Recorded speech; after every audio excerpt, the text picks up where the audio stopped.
Hello, and welcome to Self Talk. My name is Danko Sidorowski, and to my right is my partner Herb Martin, psychotherapist and life coach. And today we have on our show Mike Markovsky, that has written the book, The Peace Perspective. Thank you, Mike, for coming to our show. It's a pleasure. Honor to have you, and to be together today is proving to be a good thing. So I want to start off a little bit about, not specifically about the book originally, because I think to get to that point, to write a book that goes to that level, the peace perspective, I want to talk a little bit more about yourself and Sure. who and how life kind of started for you, and maybe tell us a little bit about where you come from, a little bit about your upbringing as a child, and then we'll go ahead and ask some questions after that. Sure. I was born in Macedonia. My parents brought me over to America when I was 6. And we lived in Highland Park, tough area. My parents taught me hard work. Through hard work, we were able to move within 3 years to Warren. But having that kind of upbringing and parents that were really disciplined and hard were really inspiring. It gave us a lot of opportunity coming from Macedonia to a great country. And I was the first person to get a degree in my whole family, thanks to my parents. So I owe them a lot, because they were like in the early 30s, a 6-year-old and 9-year-old boy with $100 and no language skills whatsoever, no English. Luckily, they were able to get jobs at Chrysler, like the American dream, right? And so I came from that kind of background. Unfortunately, my dad, he was working on the line, and he was like a professional over there.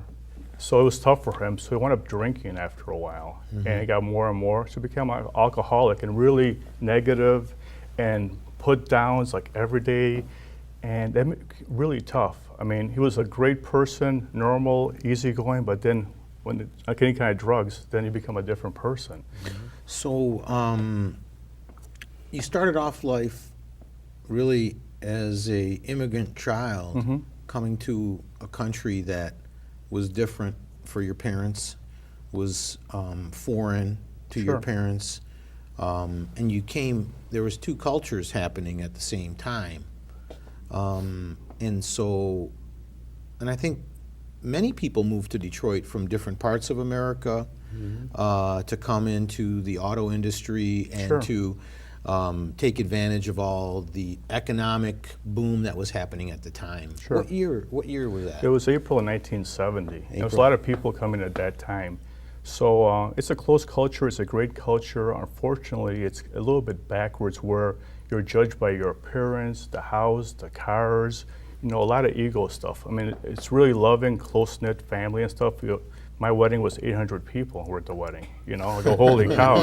I knew probably 200 of the people, but we're from a small village, and everybody gets invited because it's a big thing for the parents. Right. Having their son married, it's like what they live for. So like, okay, great. My parents want to do that, and I want to give that to them. So it's no big deal. Let me ask you, what was the type of talk that you heard growing up?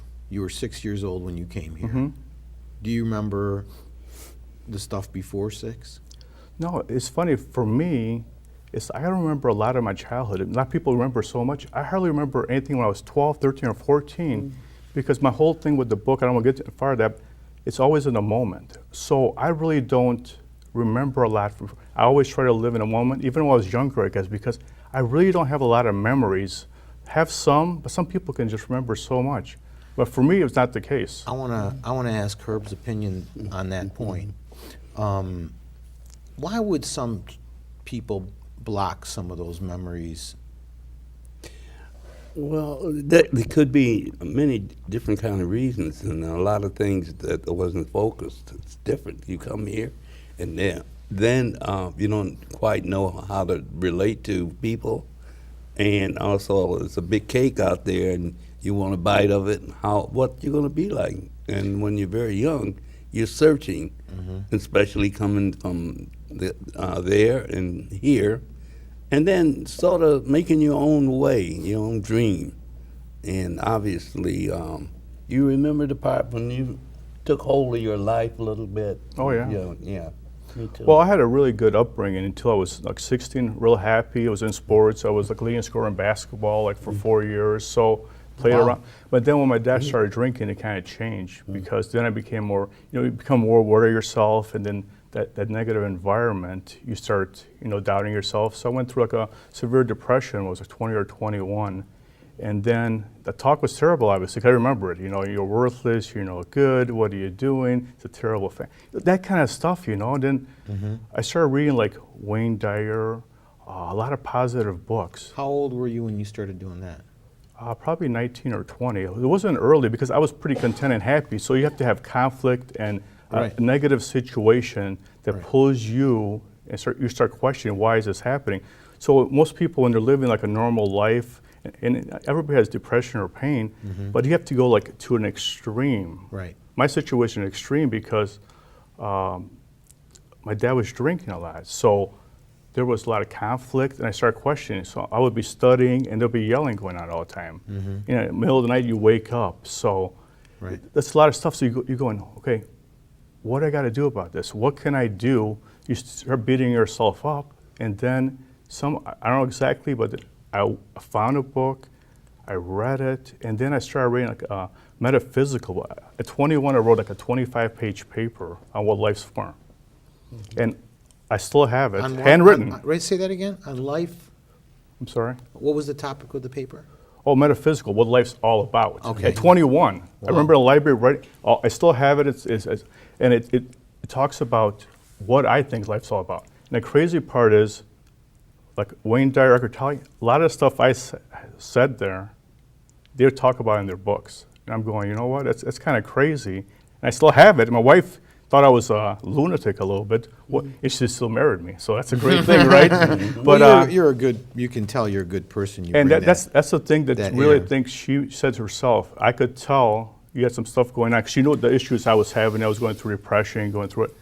But the bottom line was she could sense there was a kindness and a love within me, and that really made it easier for her to bypass. She knew about my dad being a drunk, and we actually lived with my parents for six months. And that didn't go well because we put her in a tough situation like that. Sure. And I feel sorry for her about that, because she really, and it was tough. My mom changed. I always got along with my mom. She was loving, a lot of respect for each other. But then she felt threatened. So she started nitpicking what my wife was doing. Why are you cleaning it this way? Why are you doing it that way? It was wild. I was going, now you're flipping out. I got my dad drinking and my mom flipping out a little bit. But she's a wonderful person, okay? So I think she was like challenged a little bit. So we lived there 6 months. We actually move out. It's challenging when you have so many components, like moving components like that. Yeah. And you're trying to create a marriage Right. in the beginning of that. Do you know when you became your own man? Yeah, I would have to go back to that paper because that changed my course because I found out I was bigger than just Mike Markowski. I was more connected to a universal essence, okay? And that's pretty early to find that out. So I got involved in being in accounting department or accounting for 25 years, a controller at last 16, pretty, Wow. pretty up Big there, job. a lot of stresses, but I always, you could ask my wife, when I got home, I never yelled. I've never yelled at her. To this day, I'm very proud of that. Because I saw that environment for the way I lived, and I never wanted that for my kids and my family. So, That's great. and I'm really proud of that because it's a lot of, she's yelled at me, okay? She called me a couple of names here and there, but I haven't been drawn into it. And she's a great person. I hope we can talk about her because she's made the book possible. Without her, she's been my toughest critic, editor. Definitely wouldn't happen without her support and love. Right. I mean, that's a big piece. I think we were discussing that, Herb and I, today about the that feeling of when you have a relationship with someone that you fully trust Without a doubt. and that they believe in you. I call her a soulmate. I call her my soulmate and other people, and they resonate with that because what happens is you openly share everything, and there's not a judgment, and there's acceptance. And people love that because when you accept people for whatever faults they have or whatever difficulties, you know what? That means a lot to people. And that's the bottom line for me is I found somebody that believes in me, see my dark side and still accepted me and saw, the vision. I get emotional about it because it was a tremendous journey. Hey, it's Herb and I always talk about it's okay.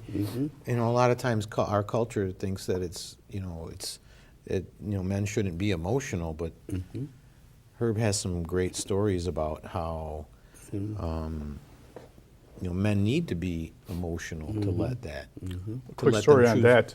True self come out. Some people reviewed my book and they said they could not believe a man wrote this book. I've actually had that from people because, especially being in Macedonia, you got to be macho and you got to do all this. Right. And where did you come from? That's what I get. People, Right. and before I wrote this book, I was a little bit like an outcast because I've never talked about this even to my relatives. There's nobody you could talk to because I don't blame them. We talk about sports, but we couldn't talk about something I excel at, and I know I'm in the top, probably 1%, but I had to hide that, okay? I used it for my life and get successful, but I couldn't talk to people about it because they didn't get it. Let me ask you this. I'd like to go back a little bit further. That age, that teenage time before that paper, the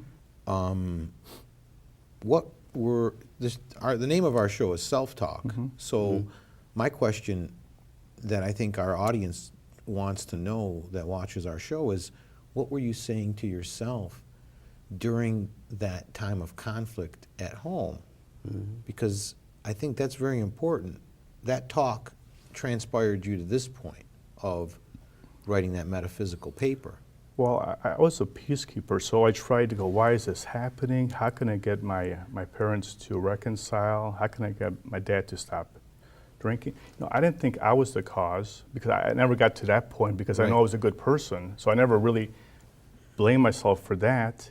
But the thing was going on when I was 16 or 17, I became really kind of self-absorbed my appearance, and I was critical. And even though people said I was a good-looking guy, for the most part, I didn't accept it because if you don't believe it yourself, people are going to say all kinds of things. You're not going to accept it, right? Yeah. So I became really critical. I don't know if because of the situation with my dad possibly, but I was just not really positive about my parents when I was 16 or 17. So that was part of it, and that was just bad thinking. Okay, But it's what Herb. That's your reality Herb when you're can doing that. expand on that more, and when people come at you with words that are negative, it does something internally that makes you question things. Well, you have, when you speak, you have a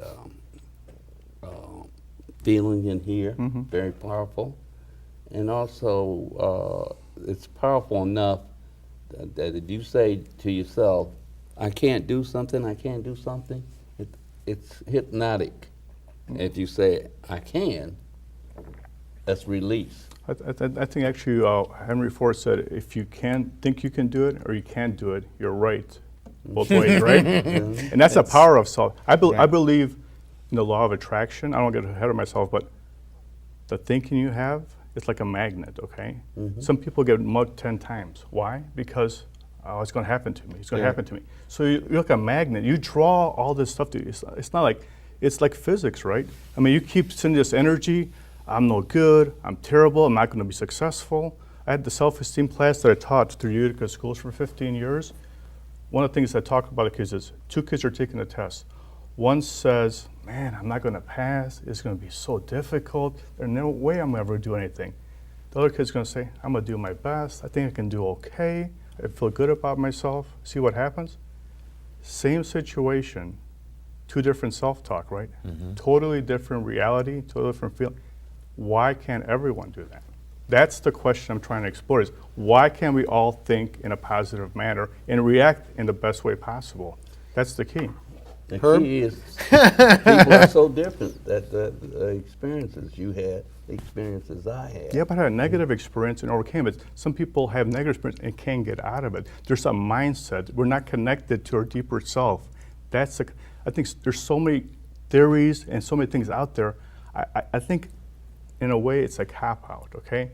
I think when we really resonate within ourselves, we naturally let everything come out to a proper way, in a positive way. I believe that too. And in his situation, I think that he could have become an alcoholic very easily because of the situation he Sure. was in, because that could have been his path.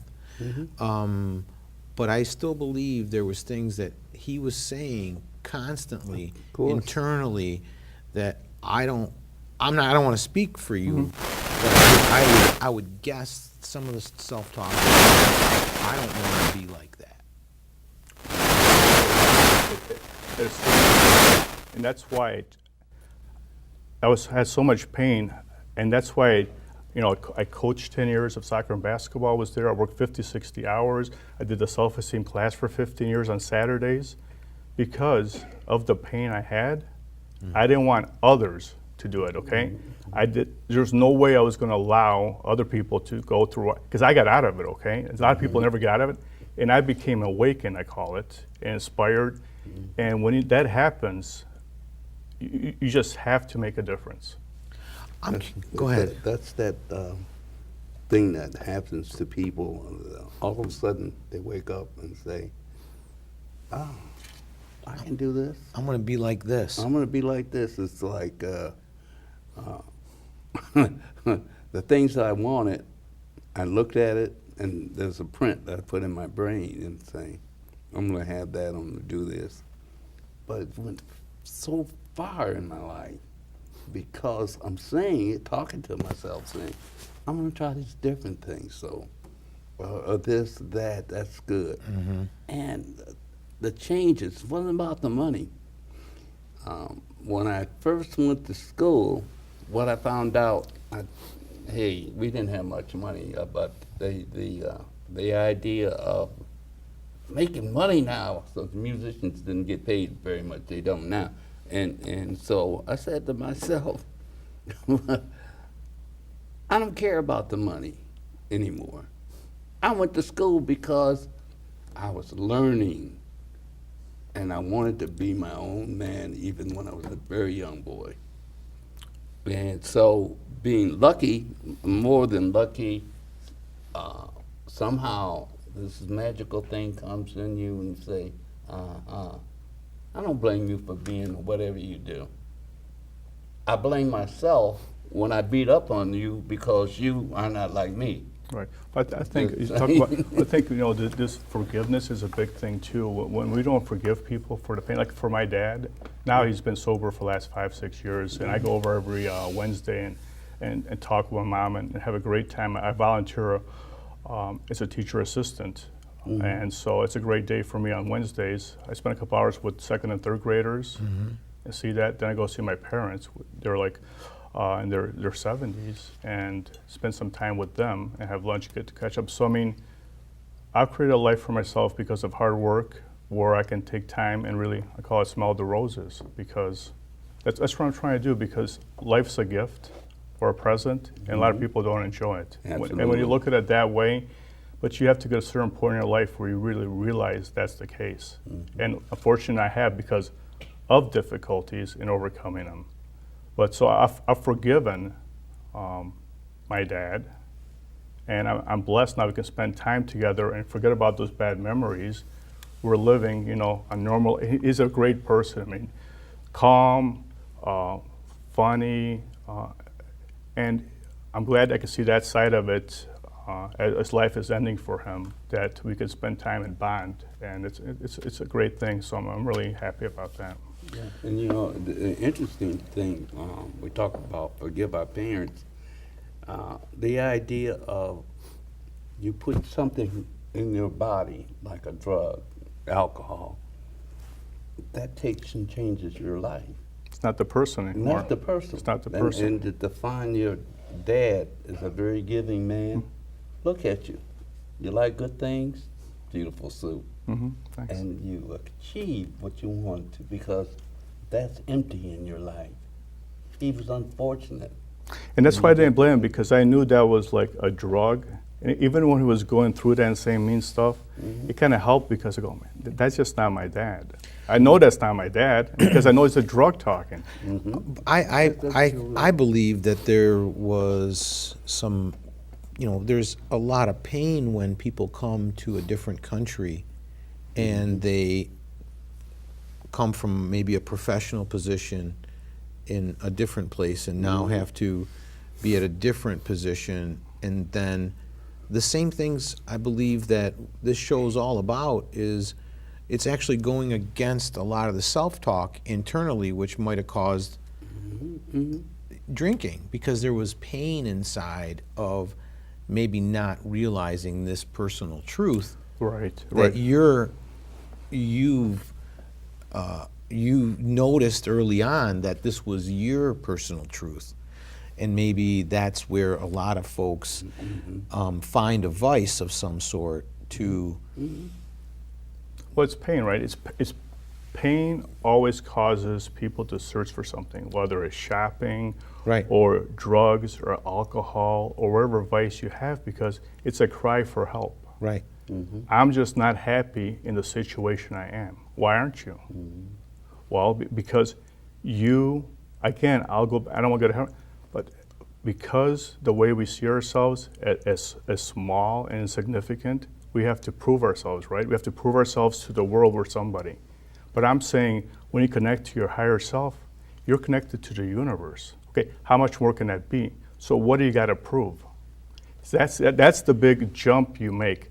And like we talked about Deepak Chopra. Yeah. We're not just drops of water, okay? Not one drop, we're the whole ocean. Now think about it. That leap, how can you think you're inferior if you think you're connected to life and everything? Right. And that's the point, I'm not jumping ahead, but that's the point when you can do that, it changes everything because you cannot feel inferior. The interesting thing is when you start talking to yourself, the self-talk, you are, to me, if I'm using self-talk, I'm talking about how I live. And I don't live somebody else's life. And some people, well, so-and-so and so, and I need this, and a lot of my clients say, I need this because everybody else is doing it. And no, the choice is yours. And it takes people a long time to get. Sometimes they never get there. And No. sometimes they never get there, and there's a lot of them right now because they didn't get the right dose of life. Of love. Love, yeah. My dad, hey, Herb, come here, talk to me. Do you read the papers? And then I said, he was 15. I was 15. And my dad stopped me, he said, Herb, you read the paper? I said, sometimes, Dad, to the Times. So then I did mostly what he said, so I read the paper. And then I came back. I said, yeah, I read the paper, Dad. And he said, well, what did they say? And I told him. He said, now, and he said, well, did you believe what they said? I said, I got a little angry, young kid. I said, well, what do you want? I read the paper myself. But I went back. He's trying to get more out of you. He wants an said- opinion, He actually. wants an Yeah, opinion. actual opinion. Now he's What's your getting thing? me to think, Right, right. You And- just said I read it. I did what you said to do. And Without a then doubt. I started reading it. That's what does it really say? What are the underlying things in it? I said, wow, Dad. I said, I did. I don't believe him. and then Yeah, it's about the positive role model, right? You were very fortunate. We were talking about your dad. Yeah. That he was very positive at a Yes. young age. Remember that because then it makes it easier for you. Yes. And that's what I talk about also is a positive role model. When we have that, life becomes so much easier because you have the example, right? You have good positive talk. Who was your positive role model? You must have had someone At what age? At a younger age? in that teenage time frame. Actually, it turned out probably to be Wayne Dyer because I read so many of his books because he opened up the world to me.